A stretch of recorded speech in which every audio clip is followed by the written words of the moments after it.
Starting with the positives. Let's start with the positives firstly, yes. The hospitality. Oh. We were just talking about it. The hospitality. Listen, Spurs. Listen, I don't think Spurs deserve a stadium like this, by the way.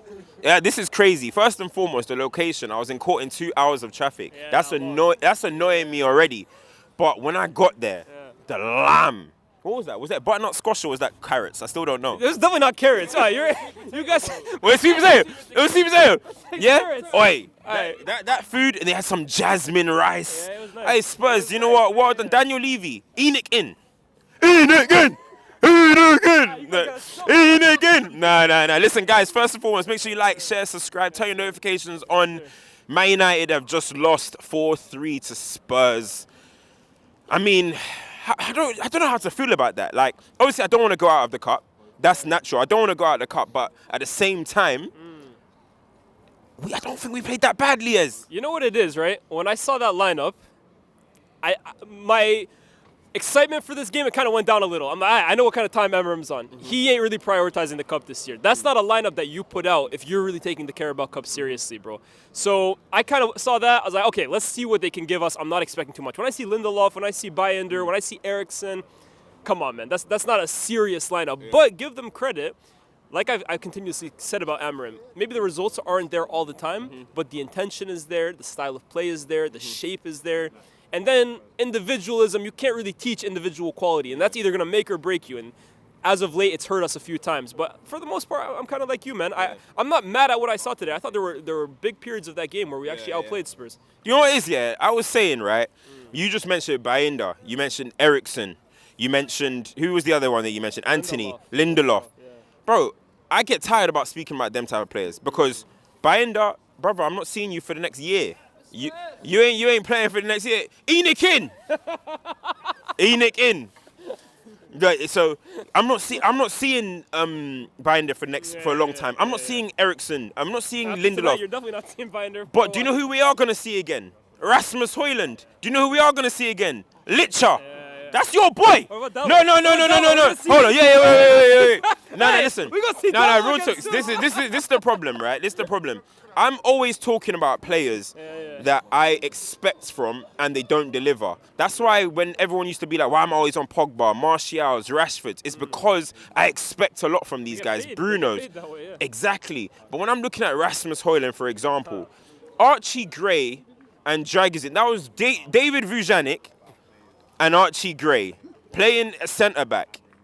A 19-year-old Archie Gray playing 18-year-old Archie Gray playing our position. Locked up Rasmus Hojlund. That's a center-back partnership, and Spurs are a team in general that have leaked goals. They've leaked chances. They've scored 17 goals. They've got plus 17 goal difference in the league because they score a lot. But defensively, they're one of the most fragile teams in the league. And it's another game against a makeshift defense. A few weeks ago it was Kivior. This week it's Archie Gray. Well, after Kivior, their fans were putting out clips talking about this guy is top. The game after he played Rasmus Hojlund, they said he's not a Premier League centre-back. That's the Ras effect. That's the Ras effect. You know what I mean? You play against Rasmus Hojlund, you get a pay rise, bro. Honestly, Dragisin, he's going to be putting out a little compilation on his Instagram today. Literally. Easy day out. Honestly, with a bit of Lil Baby in the background. Dragisin, he ain't listening to Lil Baby. But no, honestly, when I look at it, right, when I'm looking at it, I'm just looking at basic centre-forward play. I thought Xerxes within 5 minutes, not even because of the goal, I thought within 5 minutes Xerxes looked like more of a problem for the centre-halves than Rasmus Hojlund did the whole time. He had that header within, a few minutes, and it wasn't the best header, but it's already a chance generated. It's already danger created. And with Hojlund, bro, honestly, like I said, the only way to describe it is center backs have an easy day out against him. They're not even like, in terms of, they're not getting into physical. Okay, he's going to pin you down. That's what he's going to try and do. But you're not going to have to stretch your legs too often. You're not going to be dragged into positions you don't want to be in. He's not going to give you any sort of headache. And as a center back, whenever I look at those situations, right, I never played the game at a professional level, so I'm only looking at it as a fan. But I think to myself sometimes, if I was a defender, what kind of center forward would I love to play against? He's the ideal center forward to play against, bro. A lot of people say that he's strong and he's got this hold-up play, but when you have hold-up play, you think about someone like, who's the best you've seen? Didier Drogba. Didier Drogba didn't just hold up the play. Didier Drogba turned average balls into good balls. Didier Drogba would hold your up play while ushering you out and going on trying to score goals. Rasmus Hojlund, it seems to think that, like, you just hold up and that's your job done. No, you got to link up. You got to bring others into play. I'm seeing Dominic Solanke check one run, drop in, turn, pass to Son.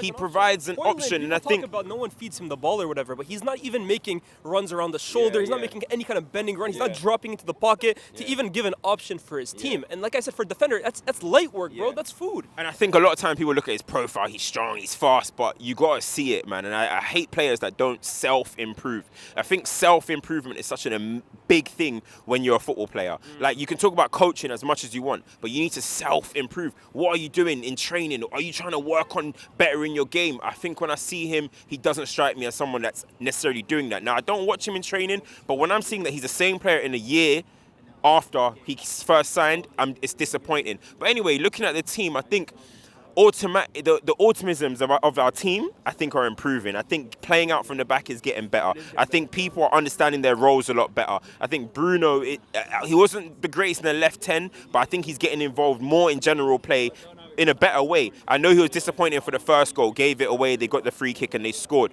But overall, I'm looking at Man United and I'm seeing slight improvement. That's why I'm not fuming. That's why I'm not fuming. About it as well too. In the first half alone, we saw that sequence that landed at Eriksen's feet at the edge of the box, I think 3 times in the first half.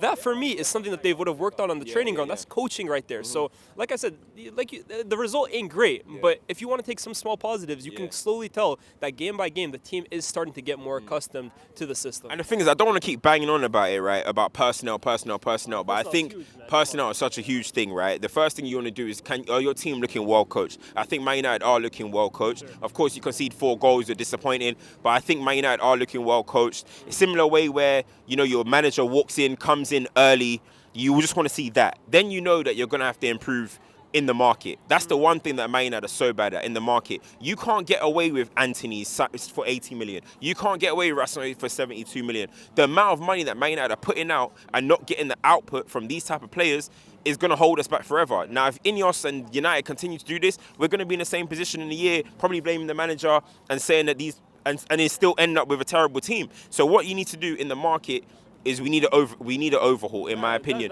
But it's not only that. You see there's certain things. How many times does Dalot get in attacking positions where you think to yourself, someone with a bit more quality in the final third could punish? That's why I thought when Garnacho came on, maybe he can do a bit, but his cameo was really poor. So when I'm looking at it, that was a bad cameo. So when I'm looking at it, right, I just think personnel-wise, Man United very, very much need to improve. I'm not too mad at this game. I wanted to go through. I'm not going to lie. I treat Cup serious. I thought he should have started with a stronger team. And the lineup that you went out with. I think he should have started with a stronger team and then ended weak. Do you get where I'm coming from? But at the end of the day, we didn't. You know what I mean? We started with a weak team and we ended up getting punished. But listen, guys. Mr. Boy CultureCams, Liaz, thank you for joining in. It's an honor, man. You know what I'm trying to say? But listen, we're going to be back. As I said, Enoch in because you lot's food. Mwah. Mwah. By the way, I saw is Thingy coming here as well. Is the Davido concert here? The Davido 50 Cent and Mary J. Blige. Are they seeing you again? Yeah, right. They might see me again. They might see me at Davido. Mary J. Blige, 50. Yeah. We will be there. Shout me, bro. Shout me. Listen, I'm out. Peace. Got you. You're rolling, yeah?